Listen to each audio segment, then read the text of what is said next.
Hello everyone, खमा गनीसा। स्वागत है आपका मेरे चैनल पर बाइसा की दुनिया।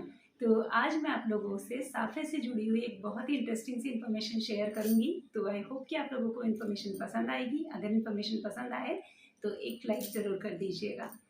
तो साफे के बारे में ऐसा बोला जाता है, राजपूत समुदाय के लिए साफे का बहुत अधिक महत्व है। राजपूत समुदाय के लिए साफा शौर्य, सम्मान, संस्कृति और आध्यात्मिकता का परिचायक होता है। किसी भी प्रकार का फंक्शन राजपूत समुदाय में बिना साफे के अधूरा माना जाता है। अगर घर में कोई मांगलिक कार्यक्रम है या कोई धार्मिक अनुष्ठान है या फिर आप किसी भी प्रकार की पूजा पाठ में बैठते हैं तो वहाँ पर के हमारे जो बना रहते हैं, हुक्म्स रहते हैं, वो बिना साफे के कभी नहीं बैठते हैं। हमारे यहाँ साफे का बहुत अधिक महत्व होता है। तो इसी से जुड़ी बस कुछ इन्फॉर्मेशन जो मैं जानती हूँ, मैंने सोचा आप लोगों के साथ शेयर कर लूँ। केसरिया रंग का साफा राजपूत समुदाय के लिए शौर्य का प्रतीक और सम्मान का प्रतीक माना जाता है। युद्ध स्थल में सैनिक पुराने जमाने में केसरिया रंग का साफा पहनकर जाते थे और आज भी आप लोगों ने देखा होगा कि जो कर्णी सैनिक रहते हैं, जब भी उन इकट्ठे होते हैं, गैदरिंग्स होती है या कुछ भी प्रोग्राम होता है तो वहाँ पर केसरिया रंग का साफा पहना जाता है पुरुषों के द्वारा, और महिलाओं के द्वारा केसरिया रंग की का बेस या पोशाक पहनी जाती है। यदि पुराने समय में ऐसा माना जाता था, जब भी युद्ध स्थल से किसी का साफा वापस आता था या पगड़ी वापस आती थी तो ऐसा माना जाता था कि वह व्यक्ति वीर गति को प्राप्त हो गए हैं। साफे को कई जगह पर अलग अलग नाम से बुलाया जाता है। इसे पगड़ी भी कहते हैं, पाग भी कहते हैं, साफा भी कहते हैं।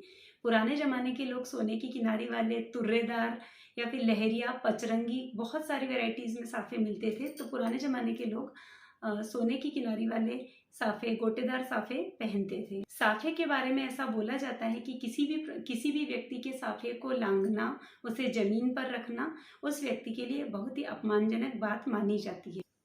किसी भी व्यक्ति की पगड़ी या साफे को ठोकर मारना, लांघना या जमीन पर रखना अपमानजनक माना जाता है। यदि किसी व्यक्ति के घर पर कोई मेहमान आए हैं और जो मेज़बान है वो अगर साफ़ा बांधते हैं तो वो साफ़ा बांधने के बाद ही अपने मेहमान को अटेंड करने जाएंगे। वो नंगे सिर उनके सामने नहीं जाएंगे। नंगे सिर सामने आना राजपूत समुदाय में बहुत ही अपशकुन और अपमानजनक माना जाता है। जैसे हम लोग भी अपने बचपन से देखते आए हैं कि जब भी घर पे कोई मेहमान वगैरह पधारते थे तो हजूर साहब का हमेशा अपना साफ़ा बांधने के बाद ही मेहमान को अटेंड करने के लिए उनके सामने आते थे। राजपूत समुदाय में सफ़ेद रंग का साफा शौक का प्रतीक माना जाता है।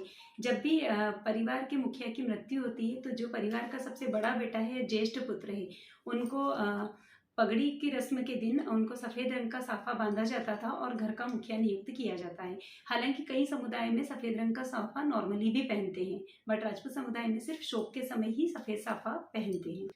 और फ्रेंड्स, एक बहुत ही इंटरेस्टिंग सी इन्फॉर्मेशन और मैं बताना चाहूँगी। मे भी बहुत सारे लोगों को पता होगा साफे के बारे में, और जो नई जनरेशन के जो बना है उन लोगों को नहीं पता होगा। और अगर पता हो तो बहुत अच्छी बात है, अगर नहीं पता है तो मेरे वीडियो से पता चल जाएगा। तो वो ये है कि अगर किसी व्यक्ति ने या किसी बनाए ने या हुक्म ने अपने सिर पर साफा धारण किया है तो आपको किसी व्यक्ति के पैर नहीं पकड़ने हैं।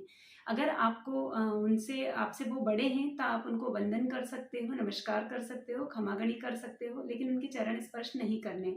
अगर चरण स्पर्श करना आवश्यक ही है तो आपको साफा उतारने के बाद ही चरण स्पर्श करना है।